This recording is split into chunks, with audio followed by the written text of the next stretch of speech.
ಇತ್ತೀಚೆಗೆ wise admiral Gurucharan Singh ರವರು ರಾಷ್ಟ್ರೀಯ ರಕ್ಷಣಾ ಅಕಾಡೆಮಿಯ ಕಮಾಂಡೆಂಟ್ ಆಗಿ ಅಧಿಕಾರ ವಹಿಸಿಕೊಂಡಿದ್ದಾರೆ. ಇತ್ತೀಚೆಗೆ ಅನಸೂಯಾ ಸೇನ್ಗುಪ್ತಾ ಅವರು ಫ್ರಾನ್ಸ್ನಲ್ಲಿ ನಡೆದ ಕ್ಯಾನೆಸ್ ಚಲನಚಿತ್ರೋತ್ಸವದಲ್ಲಿ ಅತ್ಯುತ್ತಮ ನಟಿ ಪ್ರಶಸ್ತಿಯನ್ನು ಗೆದ್ದ ಮೊದಲ ಭಾರತೀಯ ಮಹಿಳೆ ಎಂಬ ಹೆಗ್ಗಳಿಕೆಗೆ ಪಾತ್ರರಾಗಿದ್ದಾರೆ.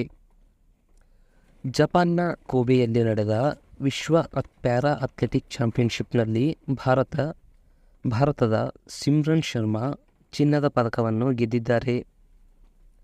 ದಕ್ಷಿಣ ಕೊರಿಯಾದ ಇಂಚಿಯಾನ್ನಲ್ಲಿ ನಡೆದ ಆರ್ಚರಿ ವರ್ಲ್ಡ್ ಕಪ್ ಸ್ಟೇಜ್ 2 ಇದರ ಮಹಿಳೆಯರ ಕಾಂಪೌಂಡ್ ಟೀಮ್ ಈವೆಂಟ್ನಲ್ಲಿ ಭಾರತ ಚಿನ್ನದ ಪದಕವನ್ನು ಗೆದ್ದುಕೊಂಡಿದ್ದಾರೆ.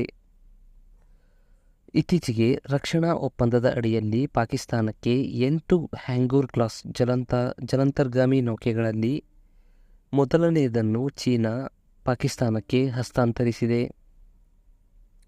ಶೇಖ್ ಮೊಹಮ್ಮದ್ ಬಿನ್ ರಾಶಿದ್ ಅಲ್ ಮಕ್ತೂಮ್ ಇವರ ನೇತೃತ್ವದಲ್ಲಿ ದುಬೈನ ವಿಶ್ವದ ಅತಿದೊಡ್ಡ ವಿಮಾನ ನಿಲ್ದಾಣವಾದ ಅಲ್ ಮಕ್ತೂಮ್ ಅಂತಾರಾಷ್ಟ್ರೀಯ ವಿಮಾನ ನಿಲ್ದಾಣವನ್ನು ನಿರ್ಮಿಸಲಾಗುತ್ತಿದೆ. ಏರ್ ಮಾರ್ಷಲ್ ನಾಗೇಶ್ ಕಪೂರ್ ಅವರು air officer commanding in chief ಇದರ ತರಬೇತಿ ಕಮಾಂಡರ್ ಆಗಿ ಇತ್ತೀಚೆಗೆ ನೇಮಕಗೊಂಡಿದ್ದಾರೆ.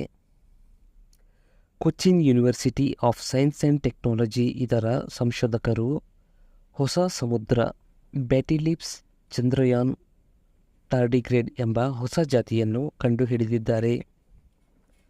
ಭಾರತ ಮತ್ತು ಇಂಡೋನೇಷ್ಯಾ ಇತ್ತೀಚೆಗೆ ತಮ್ಮ 7ನೇ ಜಂಟಿ ರಕ್ಷಣಾ ಸಹಕಾರ ಸಮಿತಿ ಇದರ ಸಭೆಯನ್ನು ಇತ್ತೀಚೆಗೆ ನವದೆಹಲಿಯಲ್ಲಿ ನಡೆಸಿದ್ದಾರೆ.